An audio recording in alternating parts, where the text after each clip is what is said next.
Hello, welcome to my living room. My name is Lana Labonte, and I am here to uplift, support, inspire, and hopefully that empowers you to be the best version you are meant to be while you are here, incarnated in this physical flesh suit we call the body. So, we have a mind, we have a body, we have a heart, we have a soul. We have 5 senses, and with those 5 senses, we can smell, we can taste, we can touch, we can hear. And the question is, how deeply are you committed to your growth? And how willing are you to deeply get into the 5 senses so that you can intently perceive with your own spidey senses, your intuition, the into me I see, that gives you all the wisdom of the world within you and around you. Because as within, so without. As above, so below. And it's all connected. We are miraculously interwoven in the fabric of life. And yes, life is somewhat of a divine comedy, and it is also a game, which is why you have to have humility in order to have a little humor with it too. You know, sprinkle in the humility, have a little bit of like humor about the situation so you can get over yourself. Because most of us are making things about ourselves. And most of the time, and I speak from my experience, so otherwise I don't know what the hell I'm talking about, right? Typically, you want to believe that if you are going to listen to someone, they're giving you firsthand experience, not intellectual knowledge. You know, anybody can read a book, but can you go out in the world and apply that information? Can you go have a personal experience and come back with some wisdom? Of course, the integration happens in the meantime, right? In the meantime, the in-between. And so with the beauty of this life, we are here to have experience. And we tend, as I say from my personal experience, I have experienced the irony of thinking but not knowing, assuming but not having actually experienced. This is the beauty of life. So we have these experiences so that we can bridge the gap. The known to the gnosis. The intellectual to the application. Because, okay, this is one of my quotes. Change is inevitable, but progress is optional. And your growth must be intentional, which is you choosing at every moment in time in your life. You get to choose how you're going to respond to life when it shows up to you, if you're going to show up to life and actually intentionally seek to improve upon yourself. So it's not that we need to be in competition with one another. It's that most of the times we're being competitive with ourselves, that each day we're trying to improve upon the last. Yesterday is a different version of you today. And so each day gives you that opportunity to do better. Because when you know better, you can do better. As Maya Angelou says, it assumedly that when you know better, you technically have a moral obligation to do better. Because when you know better, you have information, and it's the choice that you make that is in alignment with or without your integrity. Because with that well-informed decision, you are either aligned or you are misaligned. So you have to pause. That you can assume and say, oh, I didn't know any better, or maybe play dumb. But what if you did know better and you're lying, so therefore you're not aligned? So when we have the information at our disposal, at our fingertips. We can see it, we can taste it, we can touch it, we can smell it, we can hear it. When you have the information, you are fully informed. Now it's up to you to make the choice that aligns with your integrity. And a lot of times people want to just, ooh, I don't necessarily want to go there, because it's about personal accountability and responsibility. You can't unknow what you know. So when you know better and you choose not to do better, that's on you. When you know better and you align with doing and being better, that works out for you too. See, the universe, it always conspires to keep you in check and to show up for you when you make the choices that keep you in alignment. It also shows up to keep you in check when you are not in alignment, because we create our suffering through the choices we make. So choices make changes, and changes bring more choices. And so when you make a choice, every choice you make, whether in alignment or not in alignment, when you're misaligned, let me tell you, the universe is going to swoop on in and give you a kick in the ass to remind you you're not in alignment, conscious or unconscious. It's worse when it's unconscious, because then you feel like the victim. So when the universe is like, hey, we're trying to wake you up, you're like, what the hell? I'm just the victim of all these situations, because you're not owning your shit. And if you this is the one thing I love to say, because I think it's funny, and this is the divine comedy of life. We are like a bunch of monkeys running around with unmet childhood needs that are still unresolved, and we're flinging our shit at one another. Like, you're supposed to meet my needs. You're supposed to do this for me. You're supposed to be that for me. We're all flinging our shit because we're not owning it. When you don't own your shit owns you. This is why the world has become such a shit show. Say that 5 times twice. 5 times fast. Because your shit shows, especially when you're unwilling to own it. When you own your shit, it doesn't show to others, because you're the one who sees it. And by owning it, it doesn't own you. So therefore, it does not unconsciously drive you. If you are somebody who is disavowing, denying, and acting like the victim of your own shit, it's by your choosing that you're in ignorance. And in that case, ignorance is not bliss, because then you're wondering why you're covered in your own shit. So the shit show is showing because when you're in ignorance, it's all over you. You're covered in it. Energetically, emotionally, physically, spiritually. And it's so ironic that people will be like, I don't understand how you can see that. I don't understand how you know that.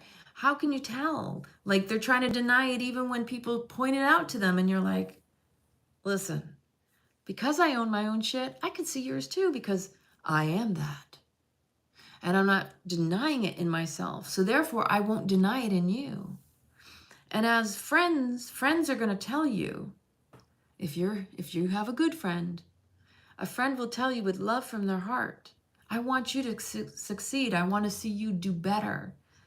So I want to hold you accountable, unless you've told me otherwise, and therefore I'm hands off. I'll let you go, stew in your own shit, because that's essentially what we do. And it's kind of comical, but it doesn't feel like it at the time, especially when you're in the victimhood mentality. When you're in the hood of your own victim, when you're in the hood, I'm sorry, this is just the way it's dropping in. When you are in the hood, it's like, whose fault is it? Are we really trying to point fingers? Because that's what this cult of personalities is trying to indoctrinate us into. Oh, it's not your fault, so you have to point the finger and blame someone other than yourself, because that in itself is a mental illness. The idea that you can circumvent, you can bypass, and act like it's not mine, but meanwhile it's got your prints all over it. It's there. It's telling on you. The tattletale is your body. Your body will demonstrate everything that the mind is misaligned with. When your body's out of alignment, it's showing that the mind is out of alignment. Your body is essentially, like kinesiology, showing the signs. It's the movie in motion. So, you know, the mind is a projector. Okay, so I've spoken about this differently, where your thoughts, your mind is a bank. Your thoughts are the currency. Hence the energy, that where attention goes, energy flows. So the currency of your thoughts and where you focus your attention is what you are literally manifesting into form, into matter. The old saying, if you don't mind, it doesn't matter. That saying is actually telling you everything you need to know about manifestation. If you don't mind, meaning you don't even put your attention on it, you don't even focus on it, you don't feed it. It can't become materialistic. It cannot become a form into matter. But then, ironically, the contrary of that is that when it matters to you, you will mind. So when you mind, it will matter. Meaning, the more attention you give it, the more you're creating it. You're creating the form into matter. That the currency of your thoughts are literally manifesting whatever it is you're focusing on into matter, into form. And it will serve it up to you. Now, this is conscious or unconscious. You could say, I don't want that. But the universe still hears the attention, the focal point. The don't is irrelevant. It's just superfluous languaging. It doesn't matter what you think, whether it's negative or positive. It's a fact that you think it. It's the fact that it's even in your conscious, unconscious or conscious, even subconscious. The more it lingers, the better chance of it manifesting. And it will linger longer. It will fester too. Just like the shit and the shit show that many of us are playing into. And that's our own drama trauma. So the drama trauma we're running around with, that we're throwing at one another, is this ideology that other people have to fix me by meeting my needs or showing up to me the way that I need them to make me feel comfortable. When in reality, the world's meeting you where you're at. If you're not doing it for you, what makes you think someone else is going to do it for you? So essentially, what you demand of another, 9 times out of 10, the majority of people running around demanding that people have to do things for them or show up to them or speak to them in a certain tone or voice or word or whatever. They're expecting what they're not doing and giving to themselves. And it's demonstrated through the fact that the people are showing up to them and they're getting upset at other people. And it's not the other person, it's themselves. It's the choices, it's the languaging, it's the thought process, all the currency of energy that is attracting where they're at, where you're at, where I'm at, where we've been. You know, you can point a finger, but that's a loaded gun. And the trigger, the funny trigger, because that's essentially what you're doing. You get triggered and you point a finger. No pun intended, but it's so coincidental that languaging is telling you everything you need to hear and to tune into, to really like, oh, there's a message here for this. There's a lesson in this. Trigger. You get triggered, you end up pointing a finger. You get triggered, you point a finger. But you got 3 fingers pointing back. So for the cost of projecting it out there, because again, the movie frame, the mind is not only creating the form into matter, but is literally like a projector, putting it out on the world stage in your movie. So you're creating the movie through your focal point and the mind being the projector, literally and figuratively. Like you hear people say, oh, you're just projecting. Well, fuck yeah, you are, because that's how you create the movie of this life, this reality you're living. So the finger's pointing, just like the projector. You got 3 fingers pointing back. There's a boomerang gonna happen here, you know? You remember the days when you used to put a rubber band on your finger? You put it here and you put it on the back of the thumb and then you release the trigger, which was the thumb, and it would shoot out. Well, guess what? That's like the same concept, except for it comes back to you like the rubber band. So you've got 3 fingers And one of the concepts that I came up with years ago is this. Oh, look at that. It's a fuck you, first off. These are also each finger represents a planet and represents the elements. So you got the finger pointing out, this point that comes right back at you 3 times. Your past, your present, your future. Whoa, what does that mean? It means whatever you're pointing out and blame, shame, projecting game, typically is either your past, something you've done already in the past, because when you spot it, you got it. You've probably been there, done that. And if you didn't have compassion for yourself, it's ironic because you probably don't have compassion if you're projecting it out and you're blaming someone else. You wouldn't want that back at you, but you're doing it to yourself because you're comparing yourself to the other person. So, number 1, it's your past, right? Number 2, it could even be your present. You might not be owning your shit and you're just pushing it out there, but it's coming back at you 3 times. 3 times. Or your future. At any time you blame or shame someone else, you might be on the receiving end of that rather quickly, because this is kind of how the karma game works, where when you're pointing a finger, the boomerang effect is you think it's going out, but because you are comparing yourself, and the only way we can create a judgment upon another is by judging ourselves, because we're comparing ourselves. And most people won't catch that. They think, oh, well, I don't judge. Yes, you do. We all compare. Comparison of judgment versus discernment. Sometimes we have to make choices. We have to compare the situation to the past, the present, the future, of what we desire, of what we've already experienced. Therefore, we have to discern making a choice based on making a judgment. On the other hand, there's the form of judgment that is the form that I call breaking your own heart. When you judge someone else for their behavior or their choices, we all do it, but you gotta own it.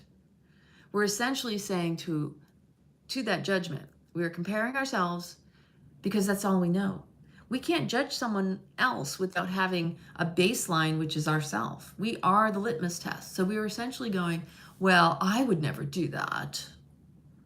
That's not what I would do. Like, do you hear yourself in your own mind? Because if you're not listening to this crazy record that goes on and on and on, you're not meditating, this is how you know you're being ruled over by your own mind. You're supposed to master the mind. That's what meditation is. Being in awareness of the program and the unconscious thoughts that are constantly running like a groove in a record player. Sometimes the deeper the groove, the harder to move out of those patterns. So when you are pointing a finger at another person and you are judging and blaming and shaming, whatever it is you're talking about, 3 times coming back at you, the boomerang goes out, because you see here, the universe and even your body knows. It doesn't know the difference between you judging the other person or yourself. Most people don't catch on to this. And then they wonder why they have such dis-ease, mentally, emotionally, physically. The body breaks down when you're not in alignment with your own beliefs, you're not in alignment with your own integrity, and you're out there judging everyone else because that's the only way you know to lift yourself up. You're really bringing yourself down. You're pulling yourself down. You can't raise another if you're putting them down. And that doesn't raise you up, that puts you down. So whatever you project out with the trigger finger comes back at you 3 times, mentally, emotionally, and physically, and spiritually, because you got the finger out, right? So you may not realize it, but it's hitting you in all the elements. The earth, okay, the earth, fire, air, actually, earth, finger, okay, so this, what is it, 5? Aether, ether, water. So you've got water, air, earth, fire, and the ether, aether, you know, the air. So supposedly there's 2 versions of that. But this is where we need to be more conscious, because if we don't own ourselves, our own shadow and our light, you can't just cherry pick, because then you're not whole. And that's what leaves you fragmented and unable to connect to yourself, your source, the highest version of yourself. So we're always trying to improve upon ourselves. But by comparing and judging others to ourselves, we're not really improving. It's a scapegoat. So that if you think that someone's better than you, then you, oh, well, I couldn't be better myself. Like you're putting yourself down in that respect. And you're not recognizing that what you see in that other person, the only reason you recognize it is because it's part of you too. So instead of judging, just go, oh, where's this actually in me that I'm able to recognize it in them? Because you spot it, you got it. You can't just act like you don't see, you see it because it's a bad thing or it's a good thing. It's like, yeah, because that's a part of you. And essentially we're all one, all one. We all belong to the same stream of consciousness. So even if you have a harmful thought against another or yourself, we all feel it. You may not realize it, but we were all affected by each other's thoughts, actions, and deeds. And the more we're willing to own our shit instead of projecting it out or trying to claim it's someone else's, it's not mine.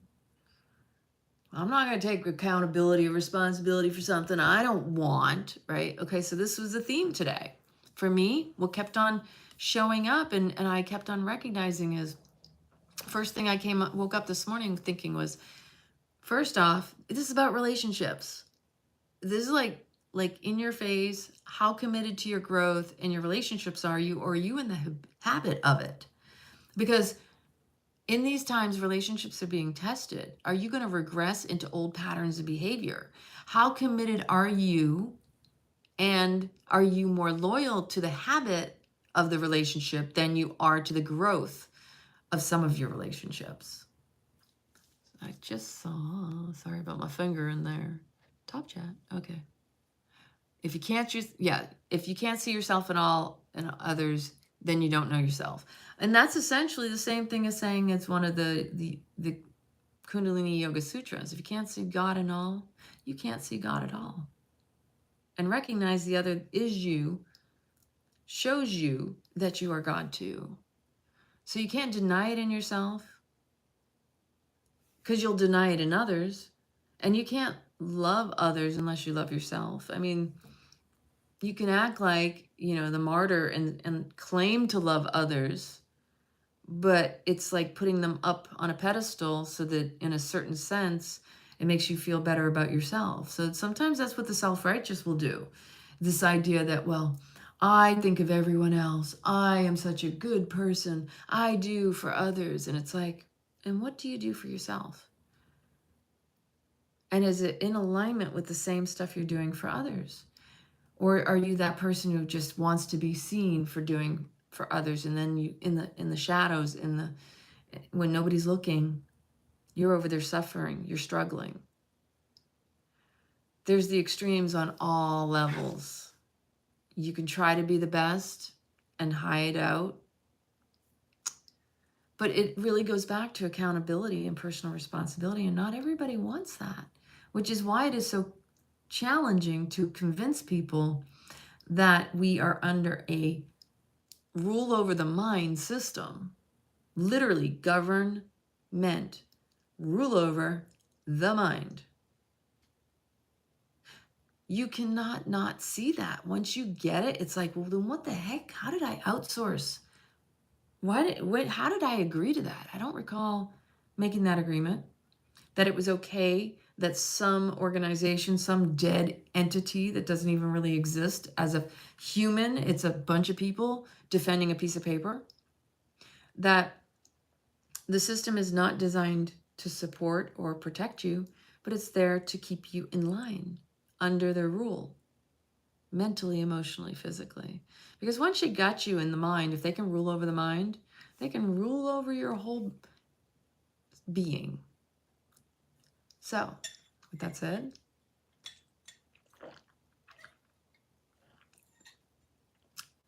but this is where we are. The idea that that's all you've ever known. And the Stockholm syndrome of protection of an entity because it's familiar to you. A system that does not support you, but you hold on to an animosity and resentment toward it instead of looking for a solution. So many people want to believe that, oh, we can fix this, but it was never meant to be fixed. The reason so many of us are walking away is because we're looking for the solution. We recognize that we're here to create the new. we're not, life is meant to evolve and grow, and sometimes things have to die off, and you have to mourn that. It is a process. But first, you have to own and take personal responsibility and accountability for yourself. Until you're ready to do that, there's not going to be much change. And it's going to be painful, because it means, I can't point a finger. Can't blame anybody else, because every choice I've ever made has brought me to the place I'm at right here. At a certain point, this was my experience. At a certain point, you get sick of hearing your own shit, your own complaining. You're like, ugh, my gosh, I don't even want to hear this. Like, it feels icky. It doesn't feel good. It makes you feel like you have like this cage around you, and you can't get rid of yourself. So maybe you get sick of hearing yourself complain or telling the same story. So therefore you're reinforcing the spell upon yourself, because that's essentially what you're doing. This is just as much a spell cast as anything else. That what you're dictating, you're spell casting. This is a wand. The tongue is a lingam. It's a wand. And so when you recognize that you are the master of your domain, it's up to you to reclaim and rule over your domain, to master your mind, to master your breath, and master your life. Typically, I like to start out with, as soon as you start mastering your breath, when you can slow down long enough and be present in the moment to observe and witness with mental floss. I like to call meditation mental floss, because it's hygiene for the mind. You literally need to get in there and get into all the nooks and crannies and figure out, what is my program? What am I constantly hearing that I'm not hearing? Because that's what motivates and inspires us daily. So whatever the record, whatever the mantra, the ongoing, whatever, whoever's voice it is, because sometimes it's from your childhood, it's a parent, it's a grandparent, it's somebody that you were close to, somebody you admired, you trusted, you had a high regard for. In your mind, you could be hearing them scold you, try to keep you in line, and it's like, wait a minute, at what point are you going to recognize that doesn't apply any longer? And until you become aware of the unconscious and the conscious thoughts that continue to permeate and create the grooves, then you become the victim of that. And every choice and everything you do becomes the results of that. And so owning it, recognizing it, confronting it, and actually washing it out, because sometimes it's irrelevant. Sometimes because again, belief systems, people, our biggest addiction is to the stories we tell ourselves. Belief systems are simply thoughts you just keep thinking over and over again. They created that groove that makes it harder for you to move out of that space. Because the mind is a builder. So it takes the thoughts and it constructs a story. And then you start to believe the story, because anytime you hear something long enough times, you hear it on repeat, whether it's in your voice or on the TV or the radio or social media, the longer it is penetrating your senses, you see it, you hear it, feel it, taste it, touch it, smell it, the deeper the groove. So even when you don't believe it the first time, if you hear it enough times, you'll start to believe it. Just like fashion, for example, I've talked about this before, where sometimes, you don't even like a fashion that comes out. And then all of a sudden, you one day you're like, wow, I really like that dress. But you forgot all the times you were like, ugh, that's so horrible. I don't know why I'd ever wear that. And then all of a sudden you're buying it. And it's like, you see how easily you were duped, how easily you were convinced to change your mind. Was it ever your thought to begin with? How many of your thoughts and how many of your beliefs are really yours? Or was it just that you've been exposed to things on repeat? You have been the product of the mind control system, the system that rules over your mind and teaches you, programs, indoctrinates. Come on, I come from an IT background. I was a systems engineer in the military. I worked on high classified level systems, and I know the inner workings of a computer. We're no different. All you got to do is program the computer to do something, and eventually it will do exactly what you programmed it to do. We are no different. So with all of these devices that have become our vices, there's no coincidence that even our operating system is aligning to them. How hard is it for you to get off your phone, to stop scrolling, right? To stop checking? We're all guilty of it. I speak from experience. I've been involved with IT for majority of my life. And most of it comes easy. But there are times I'm like, woof, oof, ugh, it's ick. Because it takes me away from living. It's an electric leash. It's a black scrying mirror. And you know that's how we are predictable. Because everywhere you go that you bring your device with you, it's a GPS tracking you. There isn't anything that little box doesn't know about you.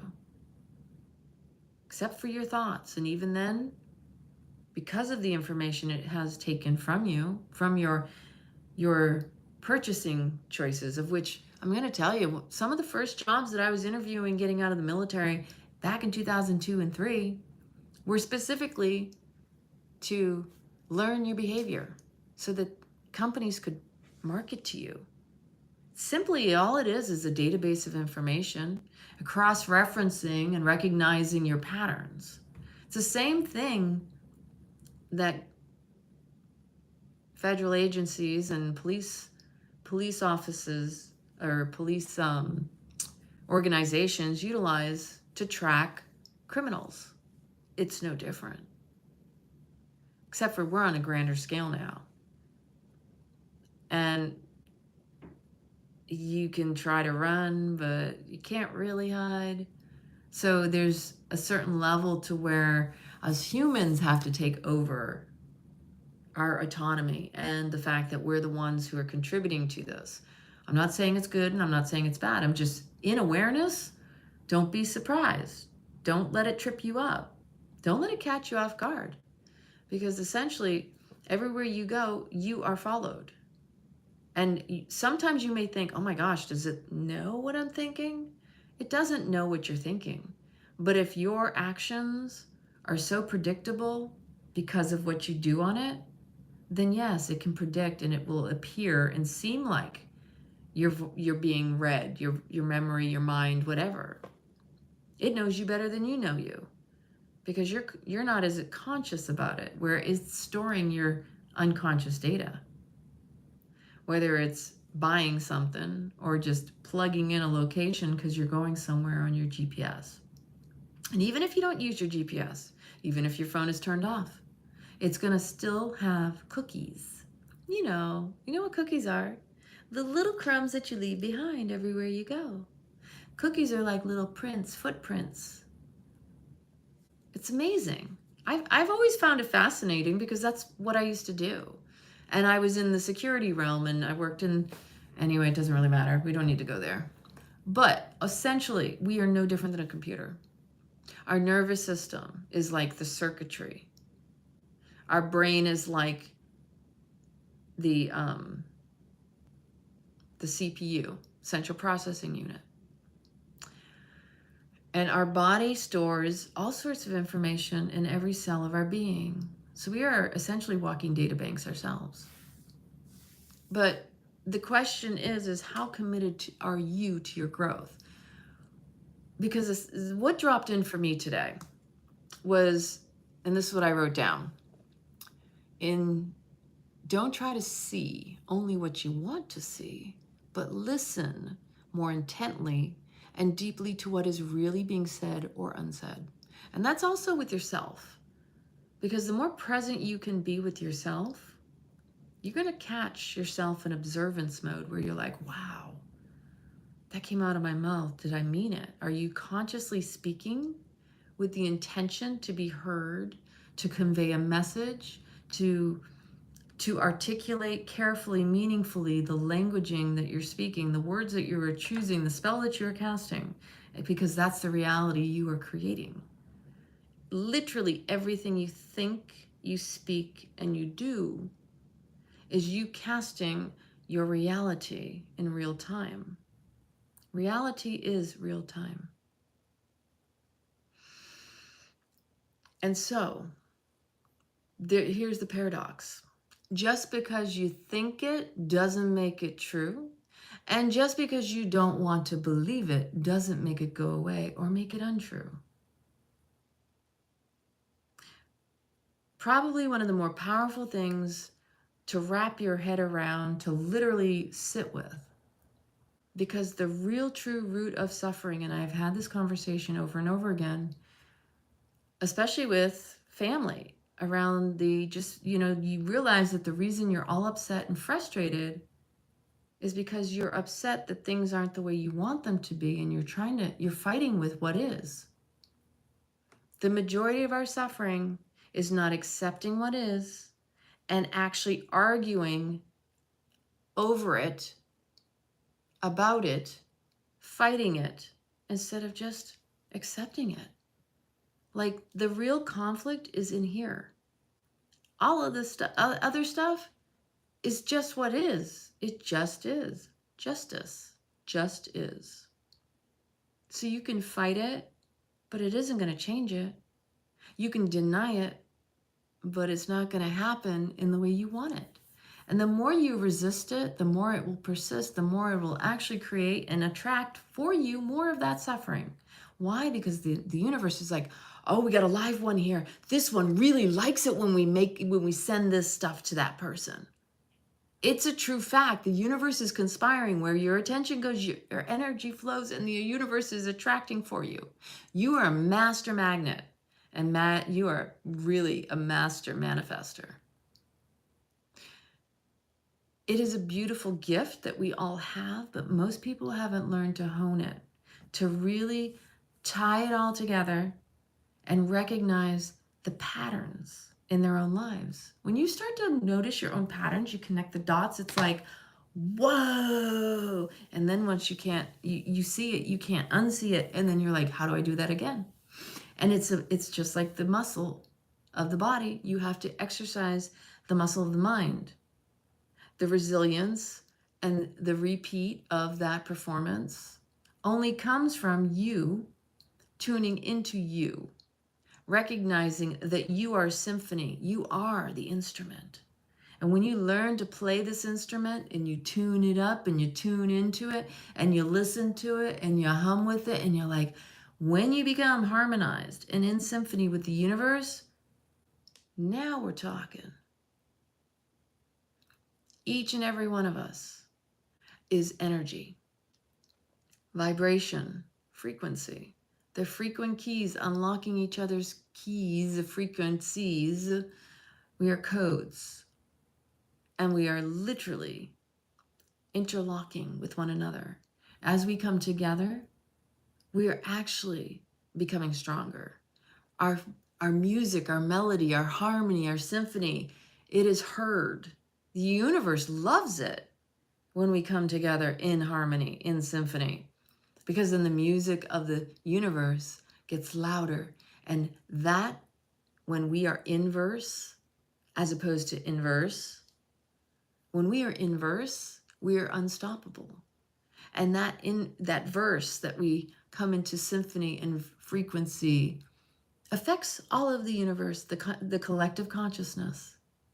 And the stream of the collective consciousness, the waves it carries, the thought waves, the frequency waves, unlocking the codex of our lives, the imprints, the blueprints, the numerical, the frequency. Literally, the music that we make is what wakes other people up. What do you think? Wakes in the ocean, on the sea, the thoughts in the currency. The languaging is telling you everything you need to know if you pay attention. You slow down, you tune in, you listen. Just breathe. The breath is the spirit of life. Every breath you take is the gift, is your life force, is the energy that contributes to your chords, to your musical instrument being maintained and sustained. So when you're in accord with one another, some people don't want to slow down. Others get forced to. And even in my case, I look at it from that perspective that and this was my experience, is literally, I was a go, go, go, a workaholic. I was constantly, I have to work, I have to take care of myself. And then my body broke down because I wasn't in alignment. And I didn't recognize it at the time. I just kept trying to force and push and go. And each time I was in misery, my body got even more miserable. My body was showing the dis-ease of the mind, the discomfort of the situation. And the body was breaking down into degeneration as a result of that toxic situation. The last one especially. But every time, and I say every time because it hasn't just been once, sometimes we have to learn those hard lessons over and over again. The definition of insanity is we keep on going in for more. We can't learn the easy way. Sometimes growth has to come with pain. And that's part of the divine comedy. That's part of the irony. That is part of this beautiful existence, is we get to choose it. Every time you're making a choice, it's your choice. Nobody's doing it for you. You may think people do things to you, but those are their choices. And you think they're doing it to you, but they're doing it equally to themselves. So the suffering you may think that someone imposes upon you may actually be the suffering you're already imposing on yourself, and they're just reinforcing it because as they are also suffering, like attracts like. Misery loves company, but joy loves company too. So even when you find the negative, you can equally find the positive. It's up to you. It's a shift in perspective. It's a recognizing there are always two halves to the whole. If you are imbalanced, unless you're in your presence and your neutrality, there will be no imbalance. There just will be, and that is the just is justice. But when there is imbalance, it's just showing you where you're swinging on the pendulum and you need to come back to the center, and that you don't have the full story and you don't have the full picture if you're only in a piece of it. If you're only seeing the negative, you're not seeing it all. And once you recognize this isn't the full story, I'm only stuck in my misery. And where there's misery, there's joy. And it's just a simple flip of the mental switch, the mental flossing, to keep you in your frequency, your higher frequency, cleaning out, hygienically, a mind hygiene is to recognize, okay, I'm in my misery. And that means there's joy there somewhere too. But it's up to you to just dial it back and come back into your center and your awareness of it. Because awareness is the key to unlocking the door to your frequency, to your higher self, the connection to source. And so when you feel most disconnected, that's when you need to tune back in. That is when you need to get out in nature to move your body, because movement is medicine. And that is probably the most important thing that most people don't do. You sit on your butt, you find the couch, oh, I'm tired, I want to just chill out in front of the TV with Netflix or something. That's numbing out. That's not tuning in. And that just reinforces more of the disconnection we feel with ourselves or feel without ourselves. So in the system that we have all been born into, it starts with birth. It's already initial, like, let's jab you with something to keep you disconnected from remembering who you are, what you came here to be. And then you're put through a whole system of punishment to reinforce and indoctrinate a certain set of man-made rules. None of this is God-given. This system is not designed for us by us. The system is a hijacking of God's system, of universe, of source. supposedly God made us in his image, but it's ironic that man has been trying to make us in the image that it wants and play God. Huge difference.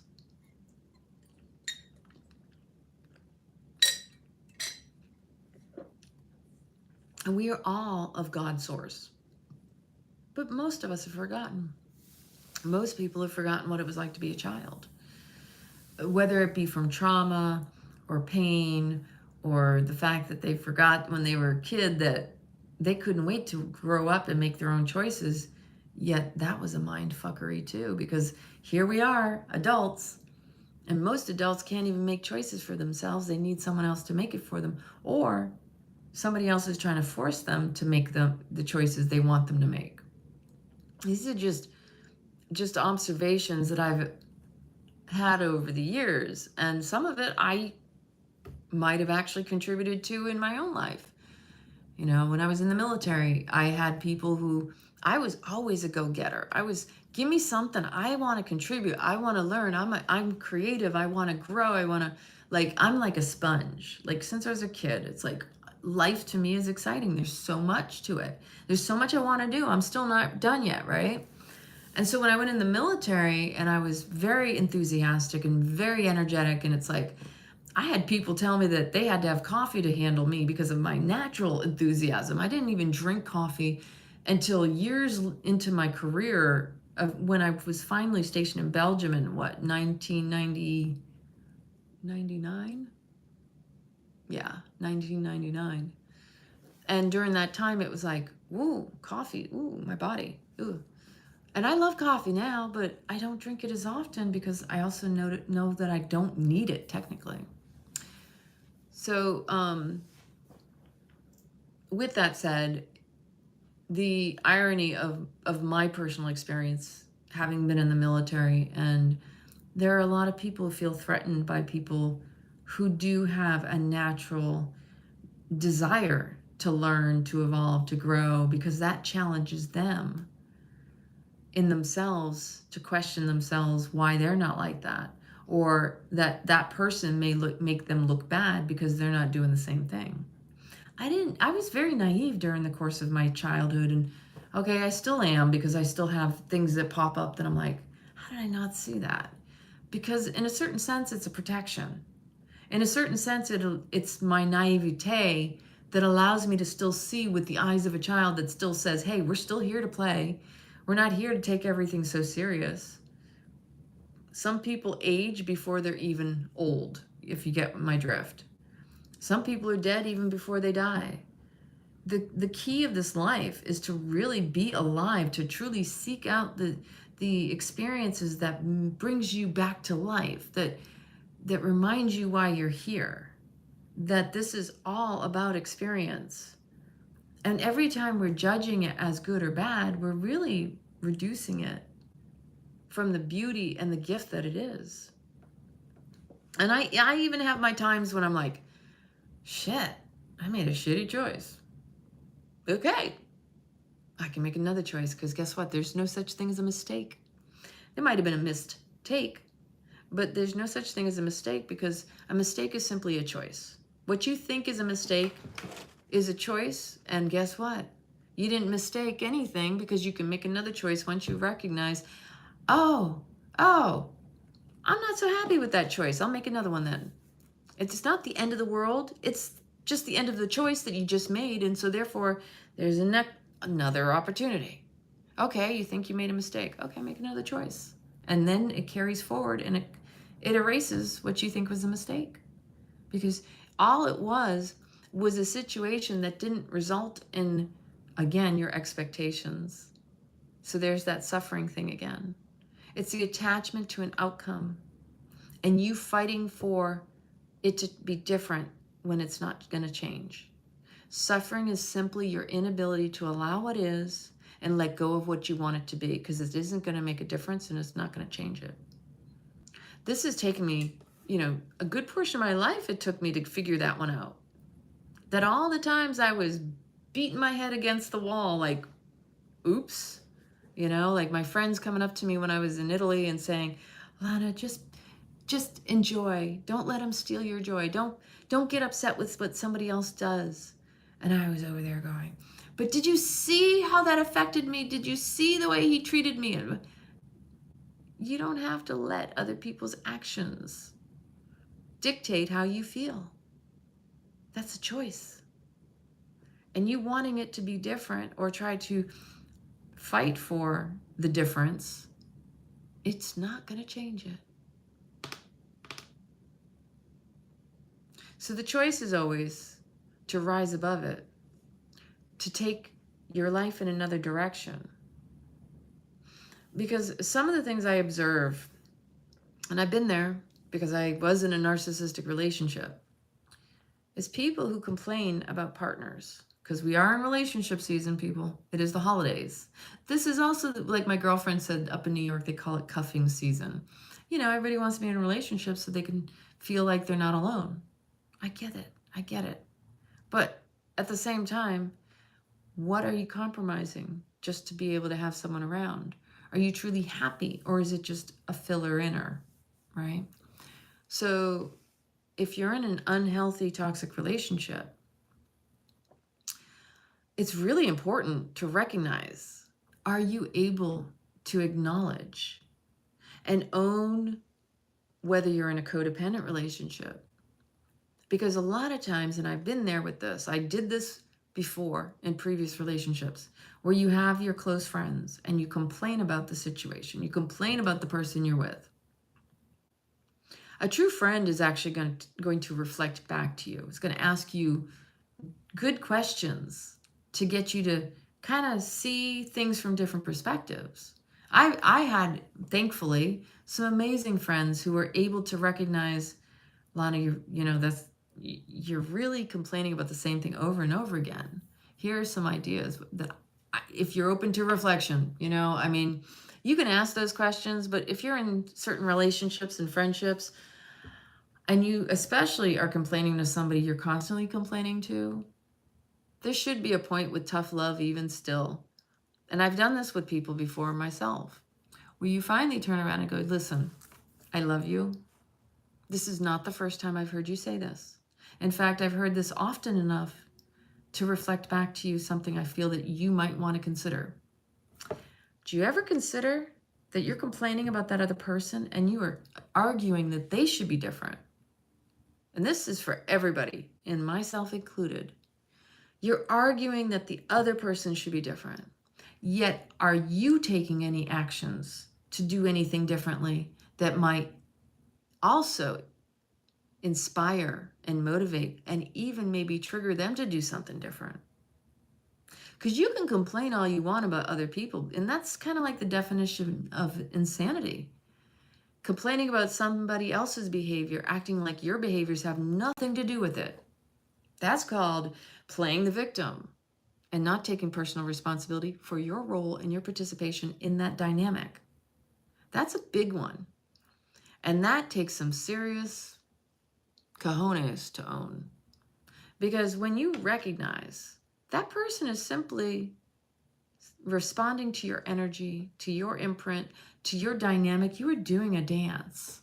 It's an energetic dance. You're creating them as much as they're creating you, and you're allowing it.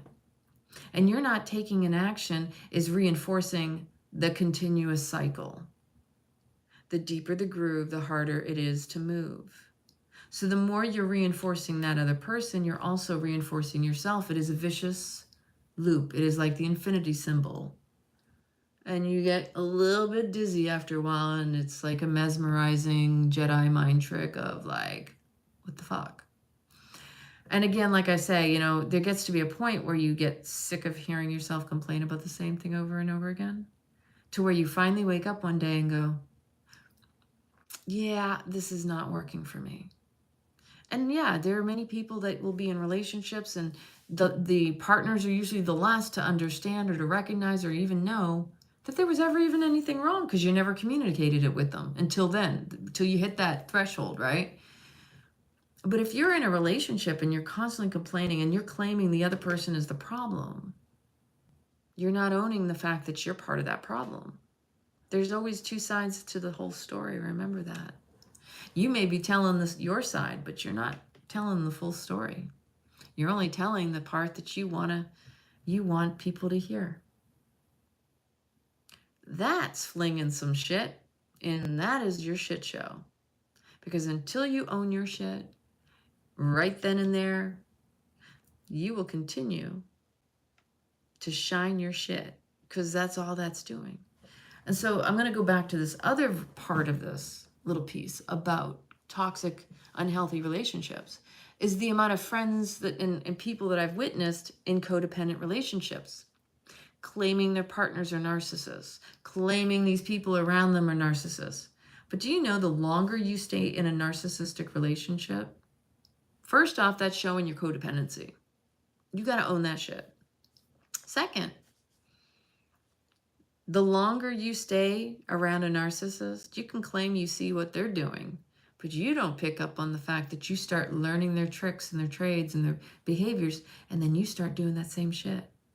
So the longer you are in toxic relationships, you're being trained. It's another form of grooming. So you may try to walk away and act like, okay, I'm good. I'm away from the narcissist. And then you don't realize that you became one. And the reason I bring this up is because I've witnessed this. I was in a toxic 2-year relationship with my ex-social media partner. That was about as deep as I will ever allow myself to go. Any further than that, no, that's a choice. But getting that person out of my life required me to have a witness. I had to have someone come in, because I knew he would try to hijack and just turn it into an argument to which I couldn't force him out the door like it was my home. I had to have my friend come over. I said, listen, I need a witness, because then he can't back out or try to act like he needs more time, or, like whatever the excuse would be. But actually it was more about the argument that would turn into hours of trying to exhaust me. And typically my way of handling things would be go exercise, walk, run, whatever I needed to do, because I didn't want that in my body. Like, I know my body. I know myself. And even though I was around it for 2 years and I was working with the Beyond Addiction program and I'm fully aware of it, I was focused on the things that were what I thought were important at the time, which was the social media stuff. And we do things sometimes for the lesson. And I felt that being in that relationship made it easier, because now I can't not see it. And I can see it in people who have also been in the relationships, and when they start to do it too, and they don't even see it in themselves. That, like I said, the longer you're in a relationship that's toxic, the deeper the groove, the harder it will be for you to move out of the relationship, because now you don't know how to live without it, but you're not living well with it. And then you're also going to start, and if not, you are already mimicking their behavior. They're grooming you, and then you're doing it to other people too. That one right there is the humble pie that most people don't want to eat. I was in a toxic relationship. I was in a narcissistic relationship. It takes some untangling of that web to recognize where you start taking on those personas, those behaviors. And when you do, you have to also, the way I say it is, it took me a couple years to reclaim my mojo, because it was so exhausting. Fortunately, I had family and I had friends, but I can't imagine if I hadn't have been able to get through it the way I did. And I still had some friends who were just not there for me either. That was tough. I had one friend who actually said they didn't like him, so they actually kept their distance from me. That's not a friend anymore, by the way. But I'm just exhibiting that it's interesting that people will say they don't like somebody or something and distance themselves when the person needs them the most. That in itself is another narcissistic behavior. I don't want to be bothered or deal with it, so I'll act like it doesn't exist. I'll only show up when something benefits me.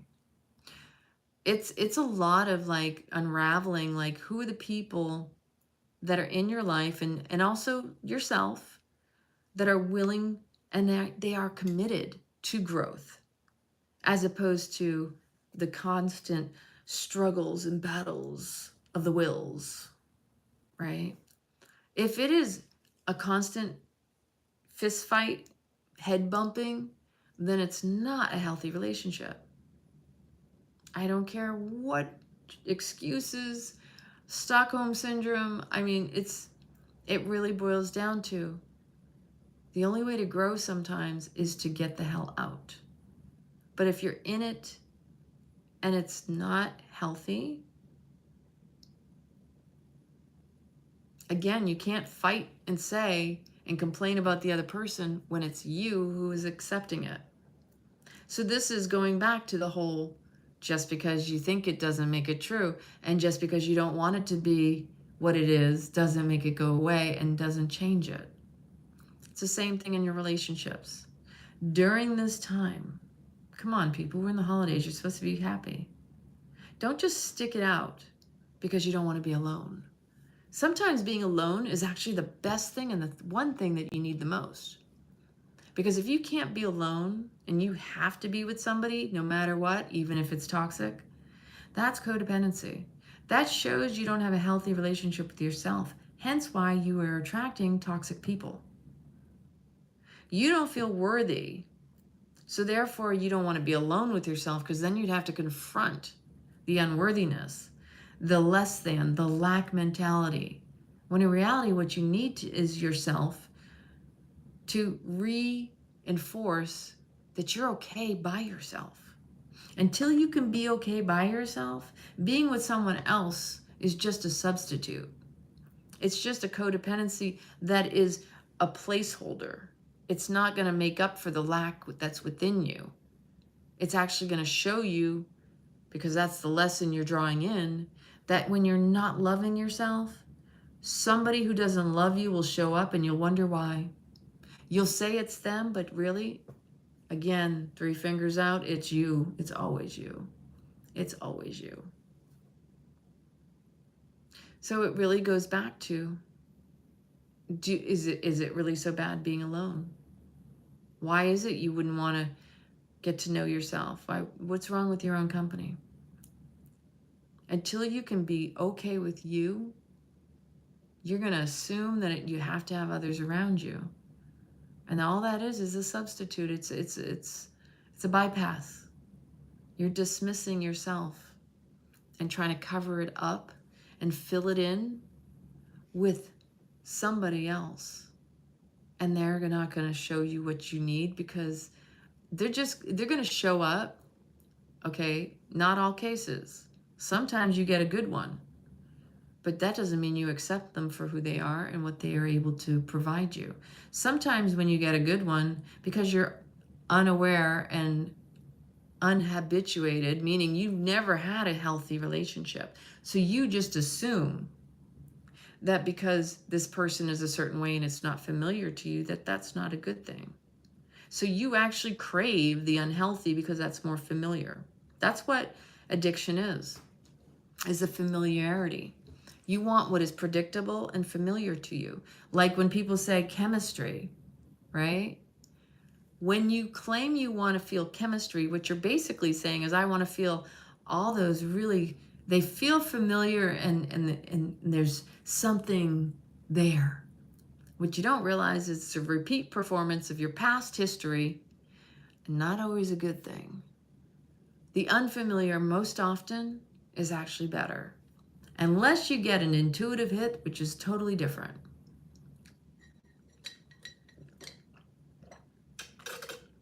With that said, I think that was a good enough talk.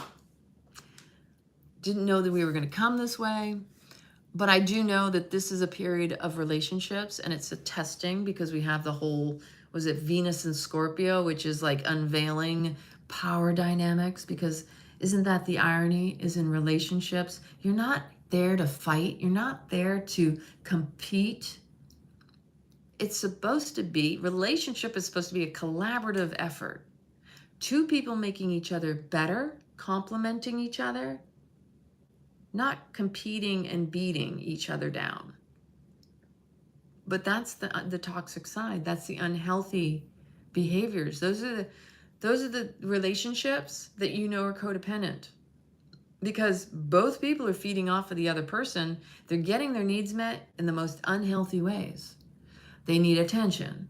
They fear rejection, and they draw each other in. Or one feels like they need to control another and the other one has to be a submissive. Like, the dynamics will find each other. The energies will complement each other. The question is that what you want? Do you want to keep repeating the same performance? Or are you ready to cast a new show? Cast new characters? Cast the energy, the spell, the story that you're telling? You notice the languaging that a cast in a movie, a cast in a performance, it is just as equally a spell that is cast upon us. So just consider, you are just as much a magician, a manifester. Every story you tell is recreating and repeating the story that you live. You literally in real time, as you speak out your words, are creating your life, the story that you're living. Choose your words wisely. Choose your people wisely. Don't just settle. And don't assume that just because you complain, that it's the other person. Every time you point that gun, when you get a trigger, you're throwing a boomerang and it's coming right back at you 3 times. Always remember, be humble enough to look in the mirror because you deserve better. But don't put another down in order to lift yourself up. Anytime we put someone else down, that is not raising anybody up. First, start being your own first start with being your own best cheerleader. Get to know yourself. Love yourself. Like, be okay with your own company. Be okay with being alone. You'd be surprised you will attract more people with your calm, your peace, and your presence. Because when you can be okay, calm, and at peace and in presence of yourself, your essence, that will attract more bees to your honey, baby. Buzz, buzz. That's what it's all about. Just be. That's my magic. From my heart to yours, I truly hope that you have an amazing weekend. My daddy-o's birthday's on Saturday, so happy birthday to you, daddy-o. He's going to be 77. Hard to believe. He's like a big kid still. I love you all. Be well. Genuinely, I wish the best for you in all of your relationships, and especially the relationship with you. Have a wonderful evening.